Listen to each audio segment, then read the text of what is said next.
The suspect in the latest assassination attempt on former President Trump is identified as 58-year-old Ryan Wesley Routh. Good evening, I'm Blake Hansen.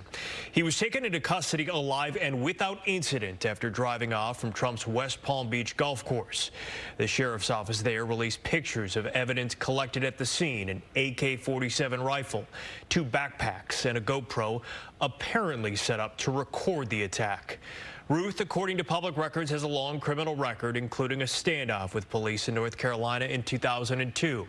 His most recent residence appears to have been Hawaii, with a record of construction work. Investigators say they found ceramic tile in those backpacks left on the fence, which can be used in protective shielding, possibly if he was expecting a shootout. But there is still a lot we do not know, including the motive, how the suspect knew Trump was on the golf course at the time, and how he got that close. Fox's Connor Hansen picks up our coverage of the investigation. The FBI investigating a second assassination attempt against former President Donald Trump, this time at his golf course in Florida. Secret Service reported shots fired at 1:30 p.m. Sunday outside Trump International Golf Club where Trump was playing. A Secret Service advance team spotted the gunman before they opened fire. What they do is they have an agent that jumps one hole ahead of time to where the president was at. And he was able to spot this rifle barrel sticking out of the fence and immediately engage that individual, at which time the individual took off. The suspect tried to flee in a black Nissan. A witness reported the license plate to police. We were able to get a hit on that vehicle on I-95 as it was headed into Martin County, and they spotted the vehicle and pulled it over and detained the guy. Along the fence line where the suspect was hiding, Secret Service found an AK-47 style rifle with a scope, 2 backpacks, and a GoPro. The shooter's position within striking distance of the former president. Probably between 300 and 500 yards, but with a rifle and a scope like that, that's not a long distance. Trump was not hurt. President Biden and Vice President Harris were both briefed and issued statements saying they're thankful for Trump's safety. J.D. Vance also posted on X that he spoke to Trump, who was, quote, in good spirits. It's not clear when the alleged assassin started trailing the former president. Sunday's round of golf was not on his public schedule. The FBI and Secret Service are handling the investigation. Connor Hansen, Fox News.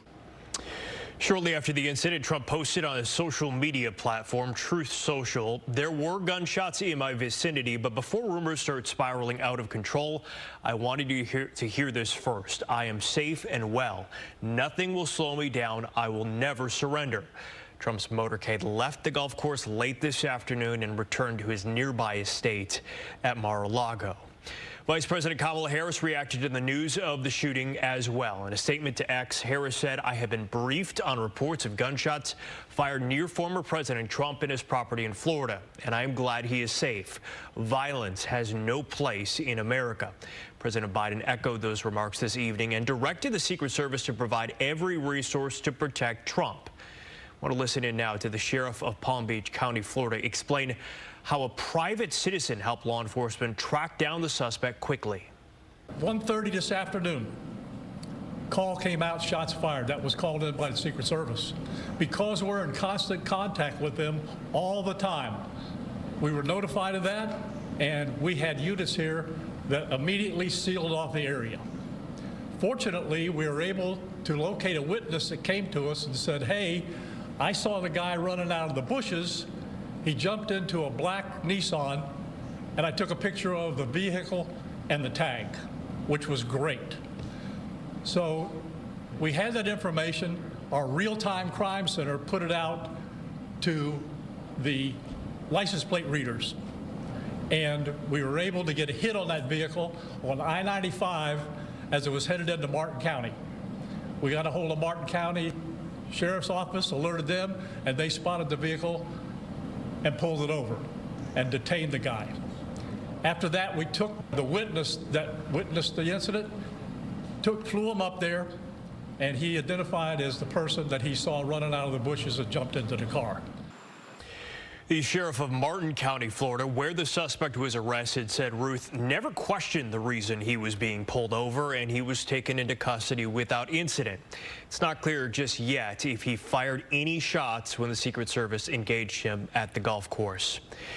This incident will certainly raise more questions about security surrounding the former president. The first assassination attempt on Trump happened in July while he was speaking at a rally in Butler, Pennsylvania. The former president was shot and wounded in his upper right ear by a 20-year-old gunman who fired 8 rounds from an AR-15 style rifle from the roof of a nearby building. One audience member was killed in the gunfire, 2 others critically injured. The gunman was shot and killed by the United States Secret Service's counter-sniper team, but even now, there are ongoing congressional hearings about the security failures. Experts have begun to weigh in, and while they have applauded the Secret Service response once they noticed the gunman, they are wondering how the gunman got so close to the former president in the first place. I know the layout of that place like the back of my hand. To not have dogs on that site, to not have manpower on the other side of the fence, to not have streets shut down. Why did no one check the brush line and make sure nobody was in the bushes? That is the most basic things. This isn't something you see in a movie. This isn't something that requires, years of planning and a sniper training. The guy was laying in the bushes with an AK-47.